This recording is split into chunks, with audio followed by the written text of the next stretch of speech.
Donc avant de passer à la lecture, petite règle du jeu. Donc c'est un texte de très grande ampleur du point de vue de la taille. Et c'est un texte qui repose sur quelques éléments, on pourrait dire mythiques ou mythologiques, simples, initiaux, les deux fondamentaux étant le bâton d'une part et la tourbe d'autre part. Alors pour le moment c'est mystérieux. Le bâton, c'est ce que j'appelle, donc quand j'ai lu la semaine dernière le prologue, l'objet de plus. C'est cette trace de ce qu'on pourrait appeler quelque chose de transcendant. En tout cas, ces traces supplémentaires qui se trouvent au monde et qui bousculent le sentiment que nous avons que la somme des objets du monde se limite à elle-même. Tout d'un coup, cet objet de plus vient être en plus un peu dérangeant dans cette totalité qui ne peut pas se refermer sur elle-même. Donc cet objet de plus, c'est dans mon histoire, dans le récit, au fur et à mesure des pages, on découvrira que c'est le bâton de Moïse. Que ce bâton de Moïse, il est passé, le texte talmudique dit qu'il est passé de main en main depuis Adam jusqu'à Moïse, et qu'il est, d'une certaine manière, l'outil, ou plutôt le signe, du prophétique. Et le prophétique, c'est ce qui est à la fois nourricier pour le monde et en même temps terrifiant pour le monde, parce que précisément, le monde n'aime rien plus que sa propre finitude. Donc ce caractère infini que le bâton introduit dans l'ordre des choses est un dérangement de l'ordre des choses. Et cet ordre des choses, c'est celui de ce que j'appelle la tourbe. Alors pourquoi est-ce que je parle de tourbe ? Parce que c'est un élément, c'est une image poétique évidemment, mais c'est un élément qui, d'abord, a ceci de particulier de caractériser un sol, particulièrement un sol d'une certaine Europe. Leibniz, le grand Leibniz dit que dans sa protégée, dans son grand livre sur la Terre, dit que la tourbe est par excellence le milieu de la Germanie. Mais la tourbe, ça veut aussi dire la foule, parce que turba en latin, ça veut dire la foule. Et mon hypothèse, qui est une hypothèse non conceptuelle, mais strictement poétique, c'est que cette espèce d'homonymie dans la tourbe, entre d'un côté cette matière végétale qui s'appelle la tourbe, et qui est une espèce de plaquage sur le sol, puisque les tourbières, ce sont des espaces qui s'accumulent, et où les couches supérieures se nourrissent des couches inférieures. Eh bien, je fais le pari de dire qu'il y a là comme une image de ce que c'est que la culture, de ce que c'est que notre culture. Et ce que c'est en particulier que notre culture européenne, dans laquelle, effectivement, la culture se nourrit d'elle-même à travers les générations. Et donc, j'ai donc lu un prologue où je décrivais le bâton, puis j'ai lu les 2 premiers chapitres du livre, 2 chapitres du livre qui mettent en relation 2 extrêmes de ce que je pourrais appeler l'aventure historique, et l'aventure aussi donc historique au sens le plus large, donc mythologique, de l'Europe. Et les 2 extrêmes, c'est aussi, il y a un arbitraire à l'œuvre. Je ne prétends nullement ni faire œuvre de philosophe, ni faire œuvre d'historien, mais les deux bouts que je relis sont quelques jours de l'an 1000 et quelques jours de 1945. Parce que cet arc que je relis dans le livre engloberait ou enfermerait comme dans un sac toute cette destinée de l'Europe que je voudrais raconter dans ce livre. C'est un livre en 5 tomes. Le premier tome parle de l'histoire et le deuxième tome parlera d'aujourd'hui. Donc là, il est question de raconter une espèce d'arrière-plan mythique qui nourrirait l'histoire européenne. Et il y a des personnages qui apparaissent. Dans les personnages de l'an 1000, il y a une famille.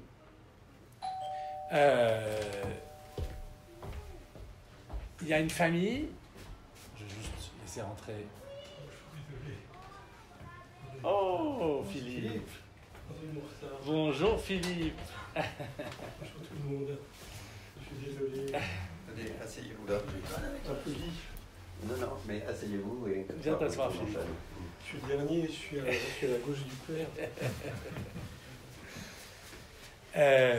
J'étais en train de raconter la tourbe et le bâton. Et j'étais en train de dire que j'avais lu la semaine dernière les 2 premiers chapitres. Le premier chapitre se passe en 1945 et se passe en Écosse, dans un château qui est celui d'un lord anglais, mais où j'ai transposé la figure d'un très grand compositeur cher à mon cœur et cher à l'histoire européenne et cher à cette espèce de mythologie que je veux décrire, qui est Sibelius.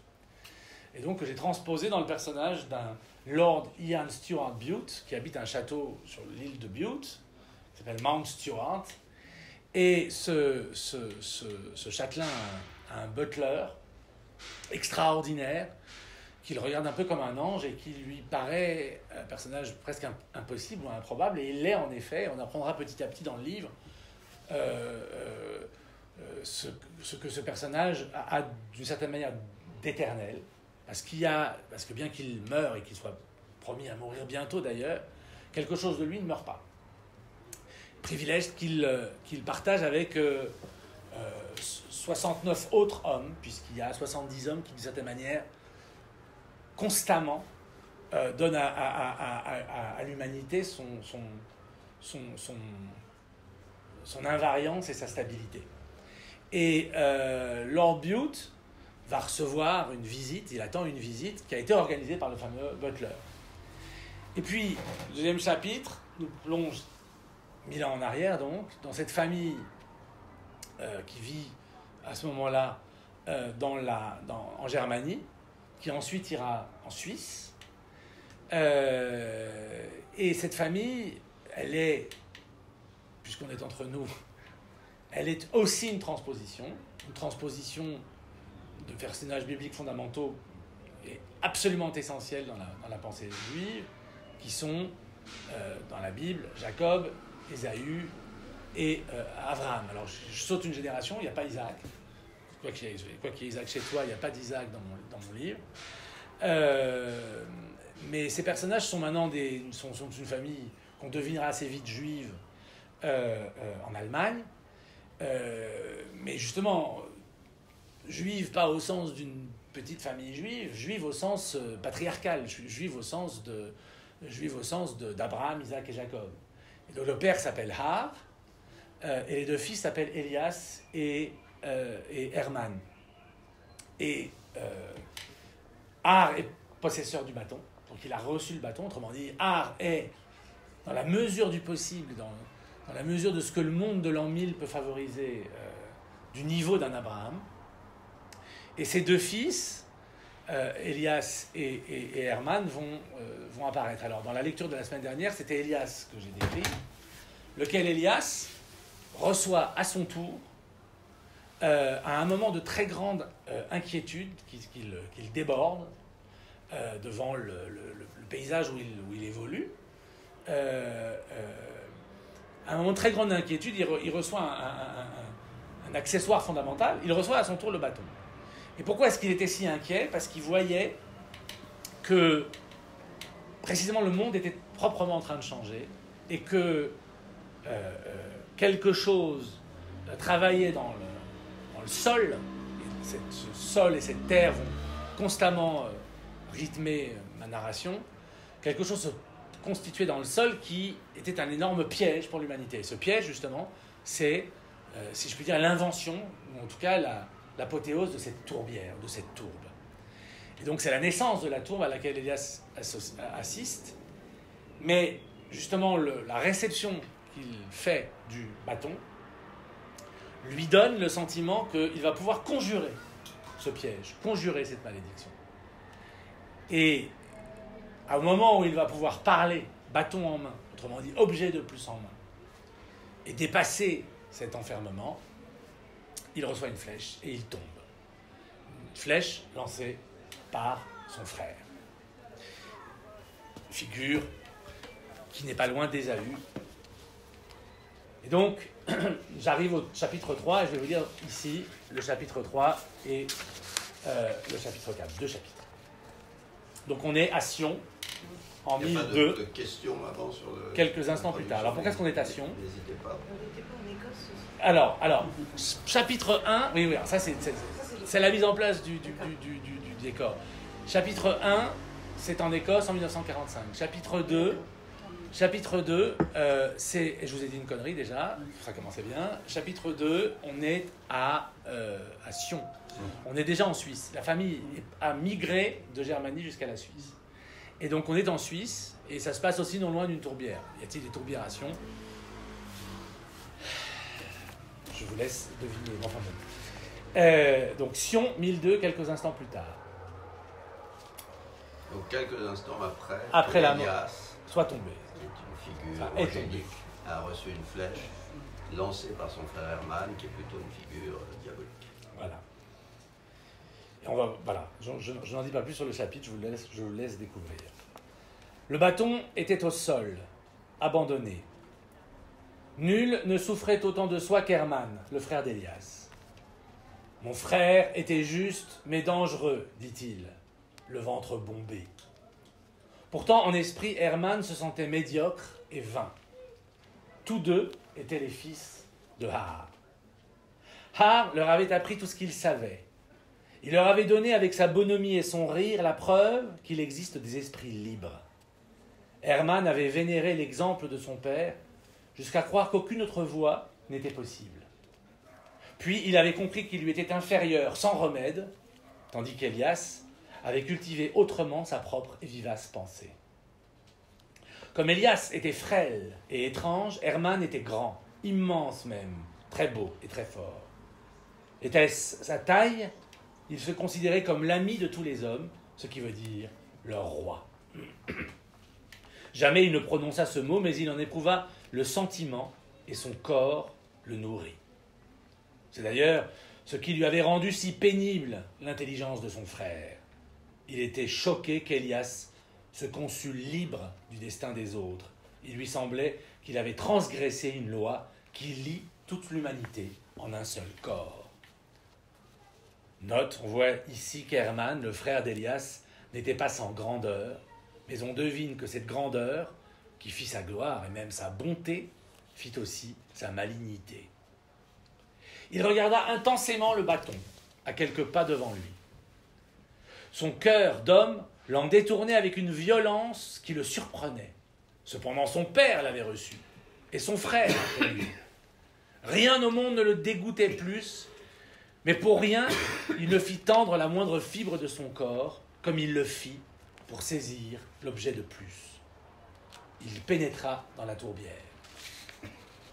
Alors qu'il vivait une torture depuis 3 mois, la douleur dans son ventre, due à un horrible festin, qui sera narré plus tard, gagna en férocité.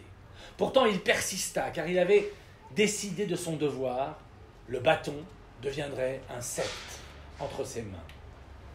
Alors il n'y aurait plus dans le monde l'objet de plus, car rien n'est plus courant qu'un sceptre. Fût-ce au prix de braquer les yeux des hommes à tout jamais sur la nuit. Il contempla son larcin, il ne brillait plus. Il était devenu vert brun, tout l'éclat bleu avait disparu. Dès qu'il l'avait saisi, Hermann avait vomi, sans être soulagé. Sa peau lui parut sale, vieille. Un dégoût nouveau, bien plus terrible, l'envahit. Au lieu de se sentir vivre, il se sentait proliférer. Sa peau brunissait à vue d'œil. Sa main devenait presque noire sous l'effet d'une chimie invasive.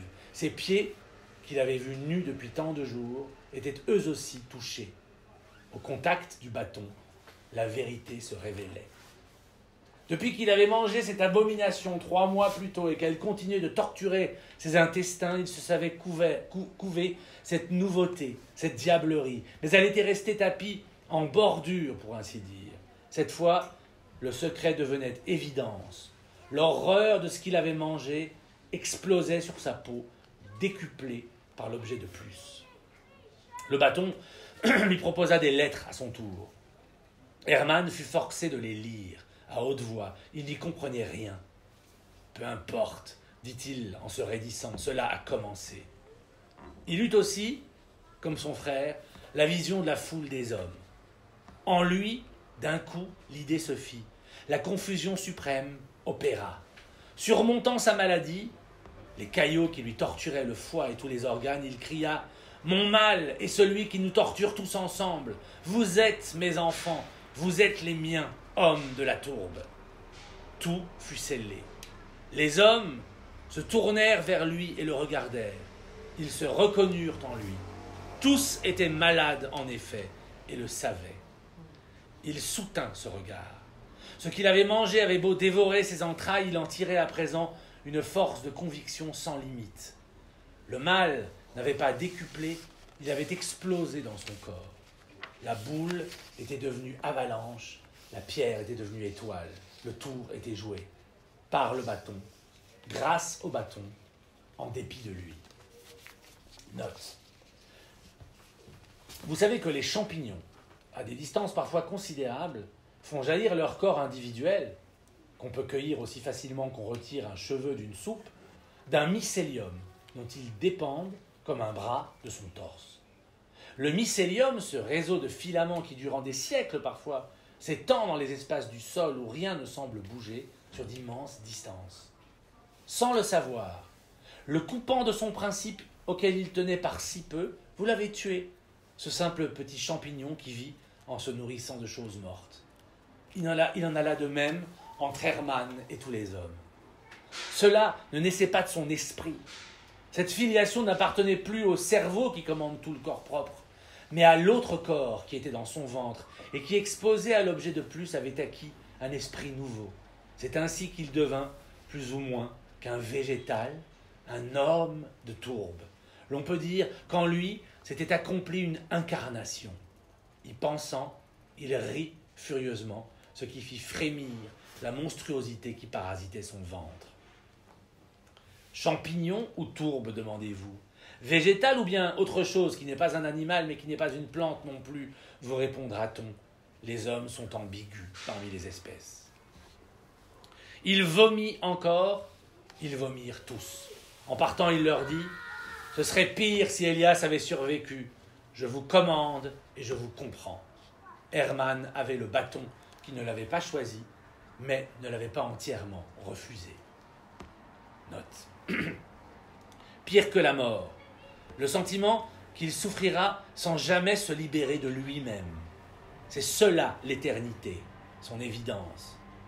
Voilà pourquoi nous rêvons d'être uniques jusqu'à mentir et nous déguiser pour nous libérer de la tourbe. Sans doute, le génie humain n'a-t-il été que cela, à chaque geste qu'il a tenté sous le soleil. Mais quelle ironie qu'après les souffrances de la solitude et les affres de l'invention, la grosse masse épaisse de la foule, en effet, sa pitance. Quand Hermann avait fui la maison de son père, 3 mois auparavant, il était devenu qui il était. Il restait à persévérer, telle était la conclusion de son périple. Quelle série impitoyable de faits avait alourdi, jour après jour pour le maudire, sa différence d'avec son père. Son art de la vie et de la loi, sa parole aisée, son verbe musculeux et souple, offert à sa vie de clarté. Hermann, femme basculée, homme égorgé, viande mangée crue, vin avalé d'un trait, Une grande traversée d'ivresse simulée, calculée et cynique dans les forêts de Germanie.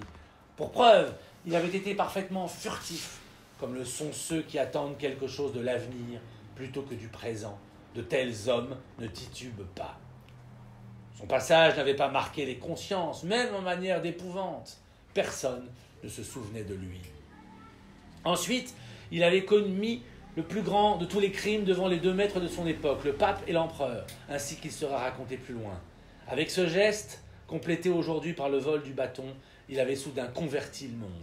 Son destin englobait celui des autres. S'il était leur roi, c'est qu'il était leur plus profonde image, celle qui avait tant apeuré son frère, qu'il avait tenté de l'éradiquer, celle de tous, celle de chacun.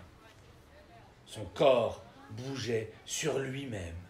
Sa peau, à mesure qu'il marchait, ondulait comme la mer sous l'onde folle d'un raz-de-marée. Il hurlait de douleur et de rage. Il pourrissait, il mourait, il survivait. Des plaques sur sa peau, çà et là bleuâtres, rouges, viraient en amas purulents et noirs. « Tu pues !» cria-t-il à son corps, à moins qu'il ne parlât à sa douleur. Il se traîna, un pas encore, toujours plus noir, durcissant toujours plus. L'eau qu'il avait touchée de ses pieds dans la tourbière le fuyait. Il parvint à une grotte obscure où il se terra pour protéger ce qui lui restait d'humidité, sans quoi tout mouvement deviendrait impossible. Il s'y endormit. Ce jour-là, il aurait pu mesurer que rien n'est plus profond que le sommeil. Les pensées qui ne leur appartiennent pas traversent le temps et l'espace pendant les heures de veille exactement comme un ressort comptant, mais le sommeil les relâche et les rend à leur libre vol, dont au réveil il ne reste nulle trace, sinon que l'œil reposé et lavé, et qu'il voit tout en nouveauté. Lui, qu'aurait-il vu de neuf? La nuit et le jour, et la nuit encore qui passèrent sur lui, il dormit aussi longtemps, l'achevèrent, le polirent. Ses pieds dans l'eau commençaient d'entêter l'oxygène. La tourbe, dont la chose abominable qu'il avait ingérée était faite, avait envahi toute sa chimie d'homme. À l'instar de ces villes américaines qu'on rêverait envahies de ronces et de lianes, s'emparant des buildings pour châtier leur orgueil, ses pensées d'homme étaient à demi dévorées par la tourbe qui montait, sa force décuplée par le bâton d'Élias jusqu'au siège des plus hautes idées. Il restait un peu d'Hermann, je veux dire de l'homme Hermann, qui souffrait sans mesure. Toutes ces folies, toutes ces peurs s'étaient faites chair, croissance, végétation, qui se prolongeaient et se confondaient avec les choses alentour, si bien que rien ne les distinguait plus. Un filet de pensée restait en lui, ruisseau qui alimentait la tourbière. Son visage avait gonflé, noir, craquelé. Il accentuait sa beauté souveraine en même temps que des traits de laideur, bubons, trous, et l'un des yeux crevés d'où s'échappait une bile visqueuse empêchait d'en soutenir la vue. Quant au corps, il s'était pétrifié dans une pose immense, assis, jambes largement écartées, coude gauche sur la cuisse, d'où la paume montait pour surélever un menton prognate et avide, et le bras droit tendu vers l'Orient, reposant, plus noir encore que le reste, sur le bâton prisonnier de la tourbe. Hermann est orienté d'ouest en est.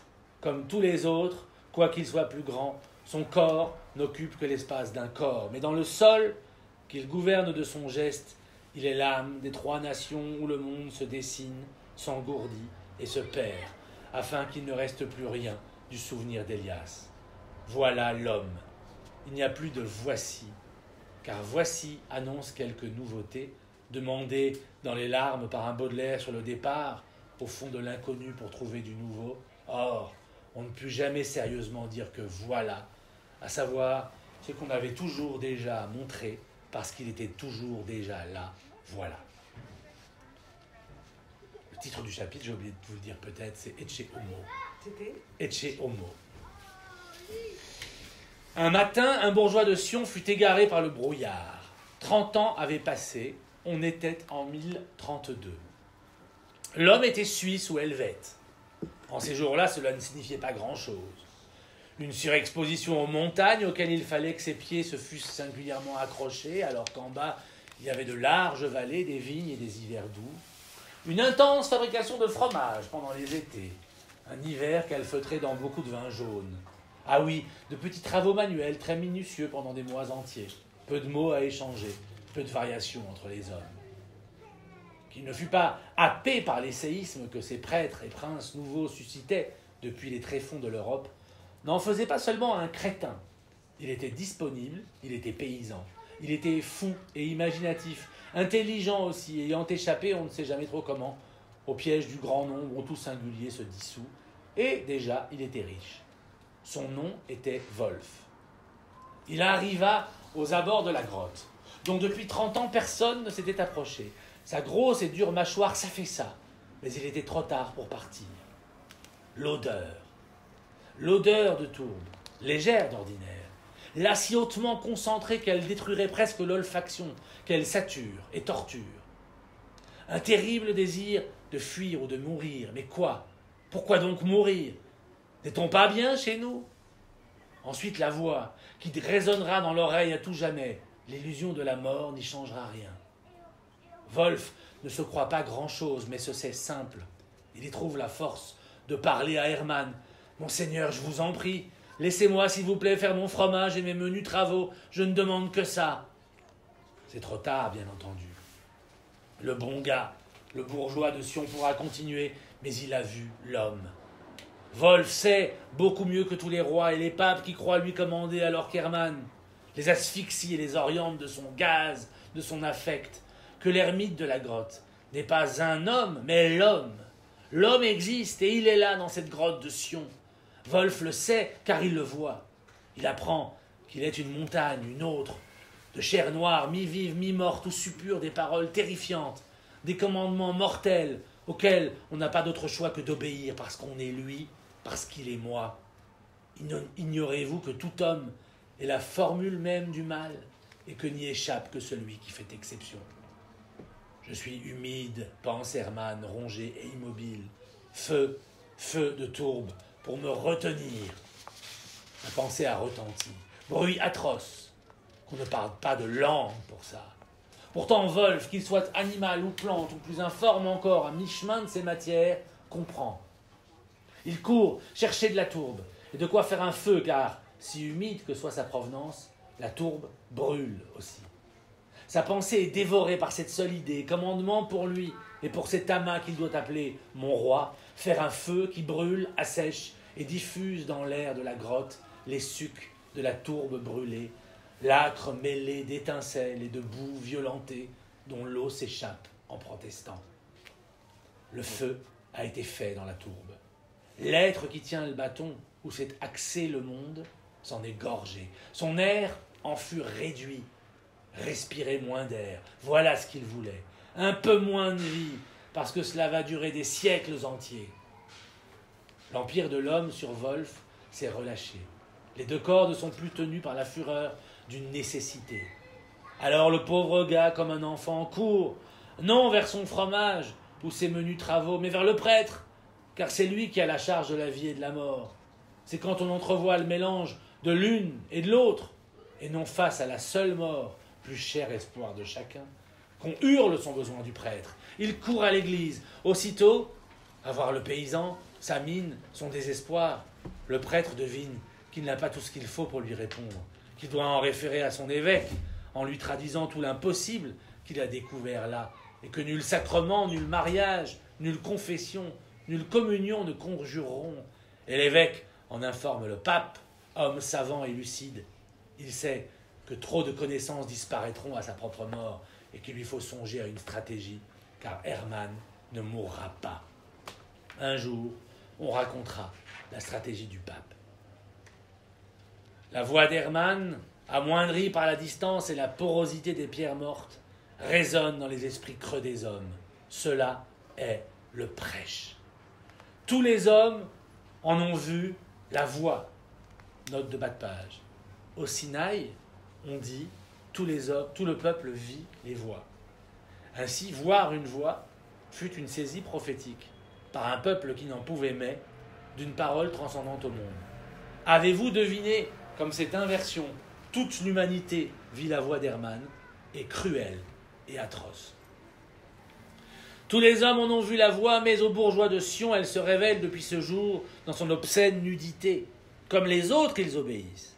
À la différence des autres, ils le savent. Ils sont son armée, qui n'a aucun besoin de se revêtir d'un uniforme et de porter des oriflammes. Cette armée travaille au sous-sol du monde, telle une colonie de termites. Le sous-sol des pensées, l'ignorez-vous, se déploie tout juste sous les cieux, dans les hautes montagnes. Car pendant ce temps, l'objet de plus est dans une main et dans un sol qui, ne pouvant le détruire, le piège et le torture. On peut torturer l'objet de plus, et les hommes le ressentent.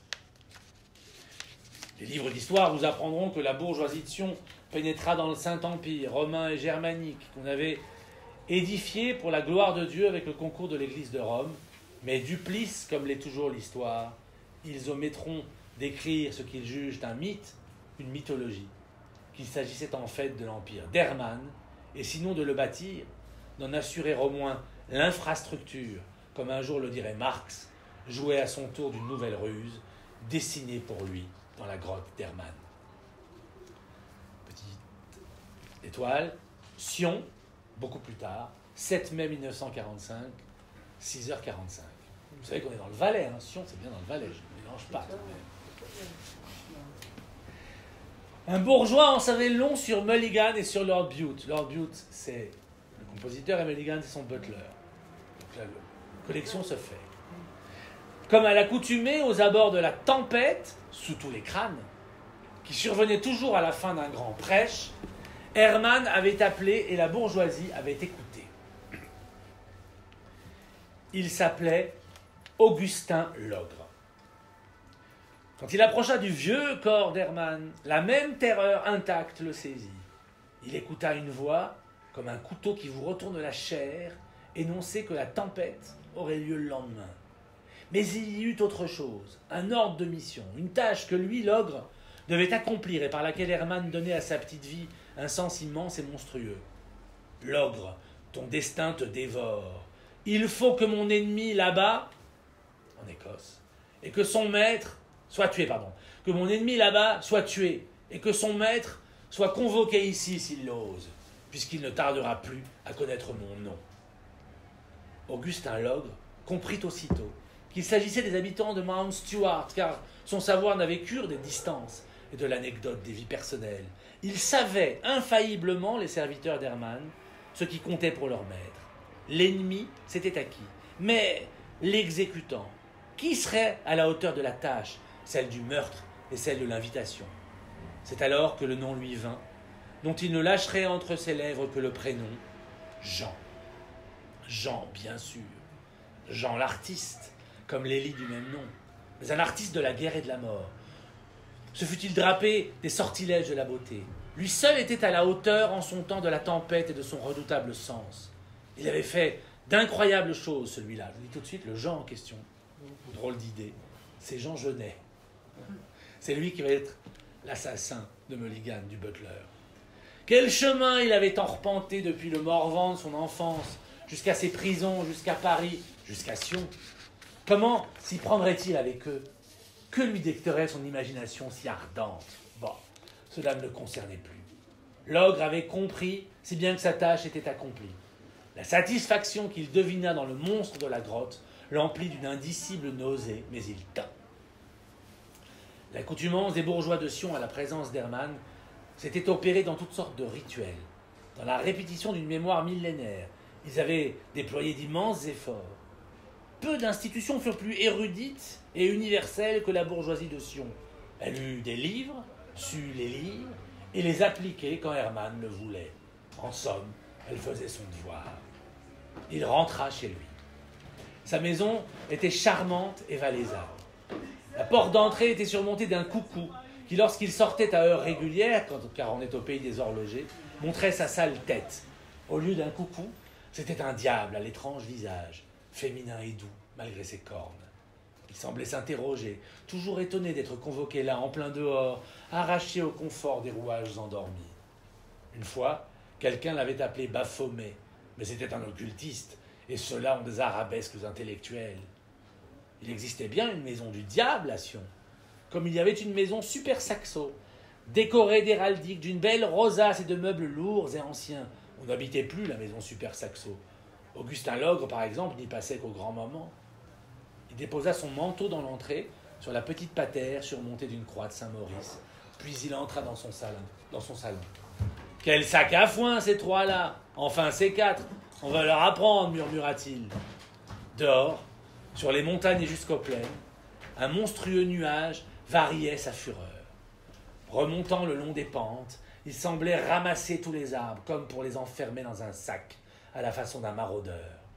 Trônant sur tous les sommets de la chaîne, le Prab, le Mont-Rouge, le Fava, le Mongon et le Seine-Noir, il n'en convoitait qu'un, celui qui coiffait la ville et n'avait lui qu'un nom allemand, le Beechhorn, glorieux bijou d'orfèvre à l'impeccable pyramide. Le monstre, fictif, vaporeux, semblait se faire et se défaire dans une chorégraphie démoniaque.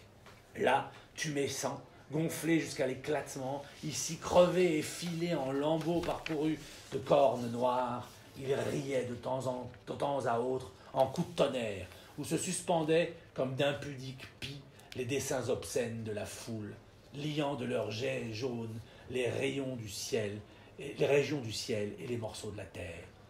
Le monde était retourné par le ciel, et le ciel était sali par le monde.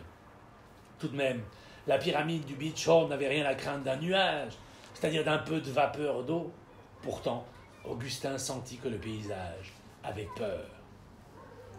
À 1711 kilomètres de là, à la distance qu'il faut pour traverser l'Angleterre et la France, et faire une fin en Suisse, si l'on va tout droit, car vous pouvez aussi bifurquer si un démon vous aiguille, et traverser par exemple l'Allemagne et l'Autriche afin d'y aller voir, attiré là par un souvenir. Mulligan ne le sentit pas, ce n'est pas le bon mot. Il ne l'éprouva pas comme une prémonition. Il ne devina pas. Il n'y a qu'un mot qui convienne, même s'il est finalement plus étonnant encore. Il le sut, et le même nuage passa dans ses yeux. Fin du chapitre 3. Est-ce que vous voulez me poser des questions avant que je vous lise le 4, si vous avez des questions à poser, ou est-ce que vous voulez que je vous lise le 4 et que vous me... Non, s'il y a des questions, c'est bien que ça... Il s'appelle Ecce Homo. Ah, je crois que c'était le 2. Ouais, non. Chapitre 4, chapitre 3, Ecce Homo.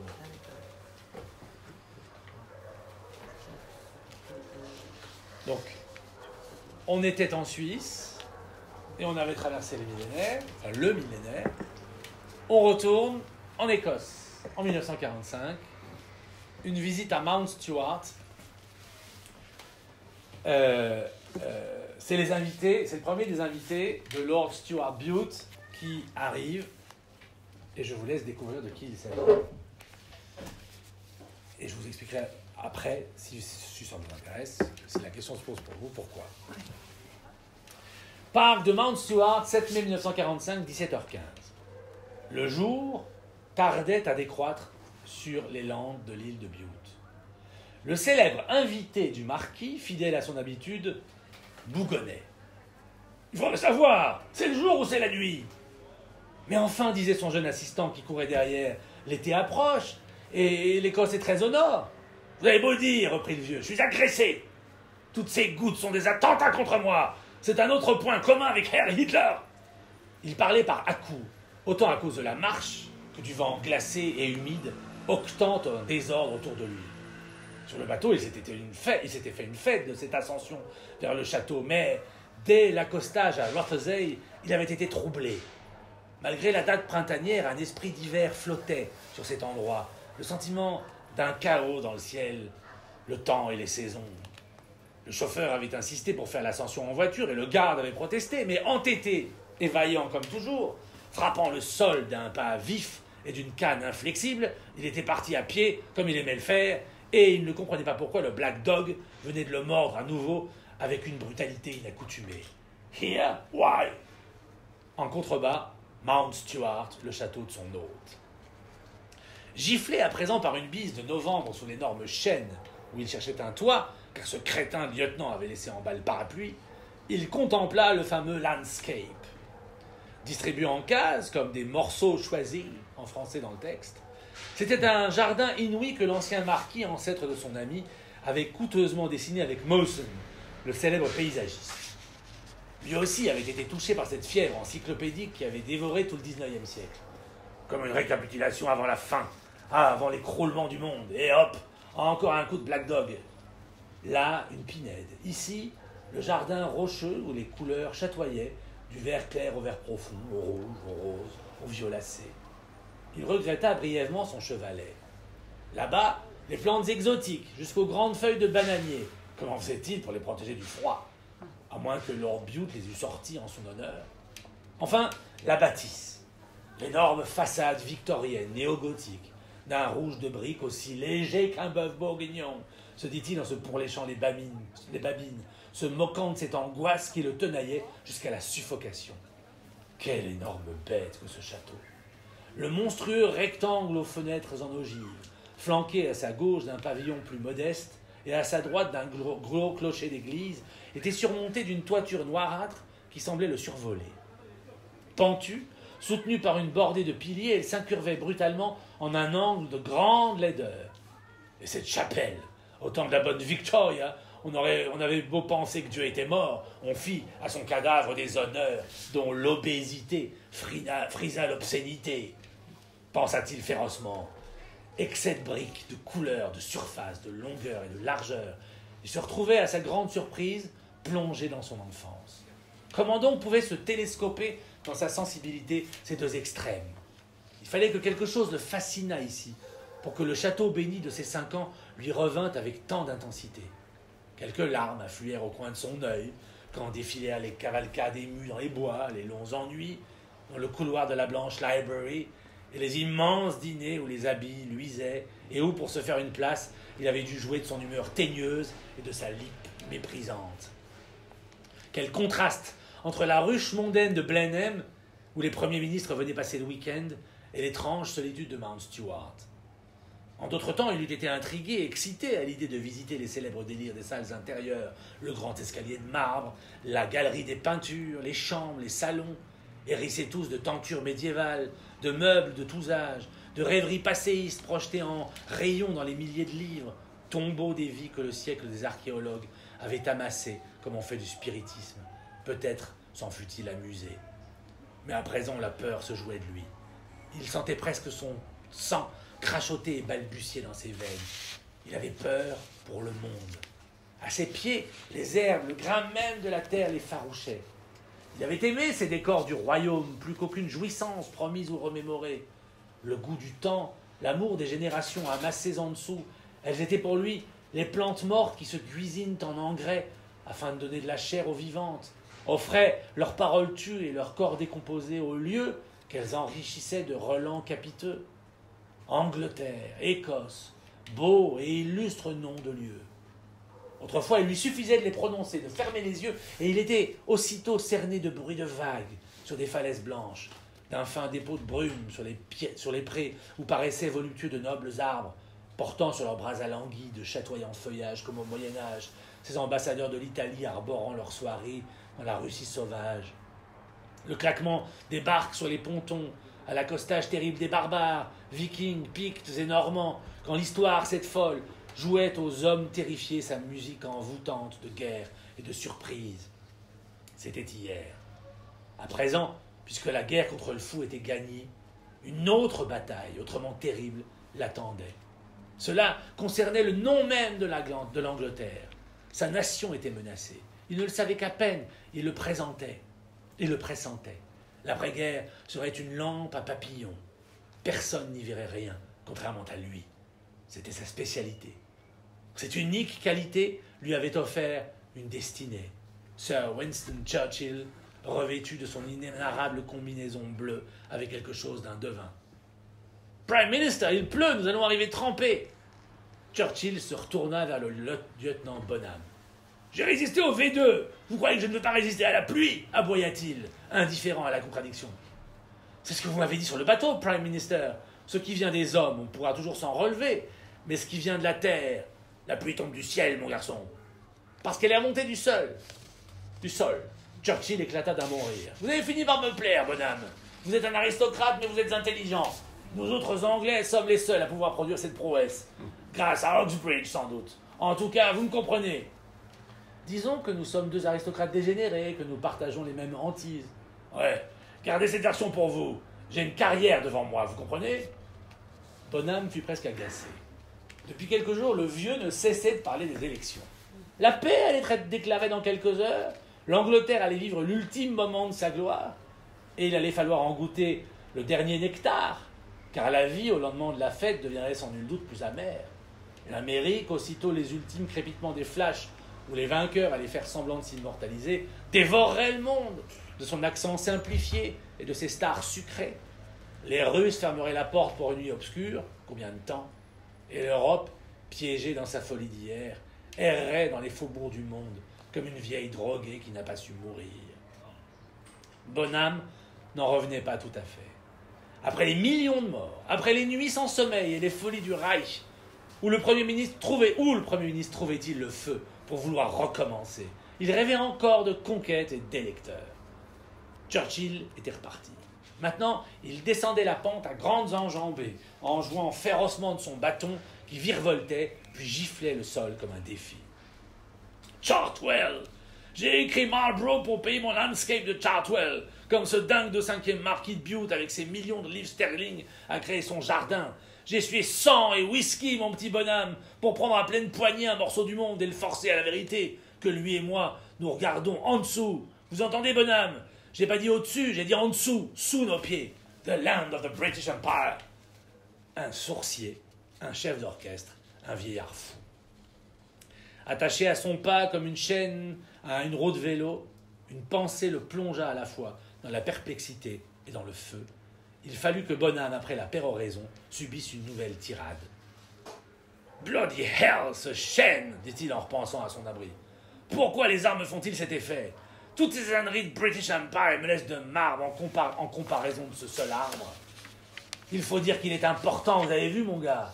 Il a l'air extrêmement vieux. Et à lui seul, son tronc fait bien la circonférence de 3 vieux platanes de Provence. Dans ce damné pays, il ne pleut que pour faire pousser les dents des jeunes filles à marier. » Et Bonham de tituber, comme un malheureux alcoolique tant il riait. Hall demande Stuart, 7 mai 45, 18h. Donc 3/4 d'heure après. 3 coups. Il avait demandé qu'on frappât ainsi pour être certain, même s'il les guettait depuis 2 heures. Le heurtoir de bronze, sa pointe arrondie par les siècles, avait poussé son triple cri dans la petite coque contorsionnée où il reposait d'ordinaire.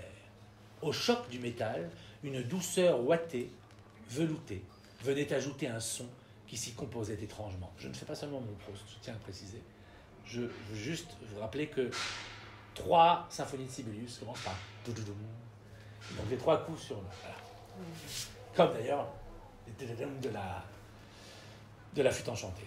Churchill frissonna en y reconnaissant un écho familier. Il recula, toujours aussi inquiet, et désarçonné à l'avance par cet homme qui n'était qu'un simple particulier, qui n'avait pas comme Uncle Joe, c'est-à-dire Staline, les mains sanglantes affairées au pétrissage des peuples. Mais Uncle Joe ne lui faisait pas peur, tandis que Jan Bute le ramenait à des gênes et des terreurs d'enfance que sans lui, il aurait cru morte à jamais. La porte s'ouvrit en tremblant. Le bois avait joué et un raclement désagréable sur les grandes dalles de grès la faisait tressauter. Un bref coup d'œil au plafond promis. Énorme hall croisé d'ogives et le signe du zodiaque miroitait au-dessus dans d'infâmes représentations auprès desquelles les pré-raphaélites qu'il détestait eussent paru des primitifs italiens.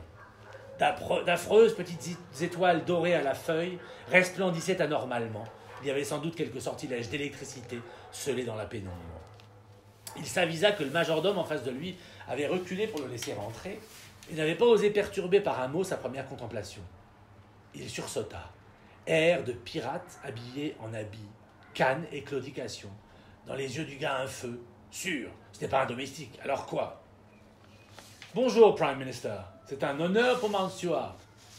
C'est pas à cet affreux abat de pognon que je le fais, je vous rassure. C'est pour votre maître. Lord Bute est-il votre maître? Sa seigneurie m'a déjà confié qu'il goûtait votre franchise. Lui-même ne sait pas trop comment faire avec ce qu'il appelait Mountain Stuart. Il vous attend dans la bibliothèque en compagnie de l'autre invité de ce jour. Voulez-vous que je vous accompagne à vos appartements, monsieur, dit-il en se tournant vers Bonham. Un peu vexé, le lieutenant interrogea Churchill du regard. Le vieil homme s'arracha à sa rêverie et la projeta dans les boucles blondes de ce jeune homme intelligent. Son impatience s'affichait sans timidité. Quelle jeunesse! Pourquoi mon Randolph n'a-t-il pas sa vivacité? « Oli, bonhomme! Et plus vite que ça !» cria le bulldog en un quart de sourire. Aussitôt un laquais apparut sur la gauche comme une brise et Bonham, leur renfrogné, rendit les armes en entendant « Je m'appelle Miller, monsieur. Si vous n'avez pas de valet, je peux vous servir. Désirez-vous manger ou boire quelque chose ?»« Je le désire, mais je n'en ai pas le droit. Il faut que je dorme, paraît-il. » Churchill emboîtait maintenant le pas à l'étrange majordome, le long d'un couloir interminable. La canne prolongée d'une petite pointe de métal teintait doucement sur les carrelages de Mount Stuart. Churchill eut un vague souvenir de Purcell battant la mesure chez la reine Mary avec une semblable canne. Tous les majordomes sont des chefs d'orchestre, pensa-t-il. Et vous, comment vous appelez-vous? Pardonnez-moi, Prime Minister, je m'appelle Mulligan. Je sers mon maître depuis 14 ans maintenant. Mulligan, vous n'êtes pas écossais, n'est-ce pas? Non, monsieur. Vous avez un accent étrangement inaccentué. Vous avez vécu en dehors de chez nous, n'est-ce pas? Exactement, Prime Minister. Vous avez du flair, si je puis me permettre. Et vous n'avez pas toujours été butler, si je ne m'abuse. En effet. Sir Ian a de bien grands secrets. Vous devez en partager un avec lui. Ce n'est pas au plus grand aventurier de notre temps que je vais parler de ma petite vie. Nous voici arrivés. Dieu merci, il n'avait pas pris garde, en gravissant l'escalier d'honneur à tous les portraits des marquis de Bute. Churchill voulait garder intact pour l'attiser son premier sentiment d'étrangeté et même son angoisse qu'il avait happé dès son premier pas sur cette île. Il se passait, en lui ou au dehors, quelque chose de nouveau. Une nouveauté, ça ne te refuse pas quand le boulot s'achève. Une autre porte, un autre fermoir. Mulligan se figea un bref instant, puis frappa 3 coups à nouveau. La flûte enchantée était passée par là. « Entrez » dit Lord Bute. « Le Premier ministre » annonça Mulligan. Et voilà.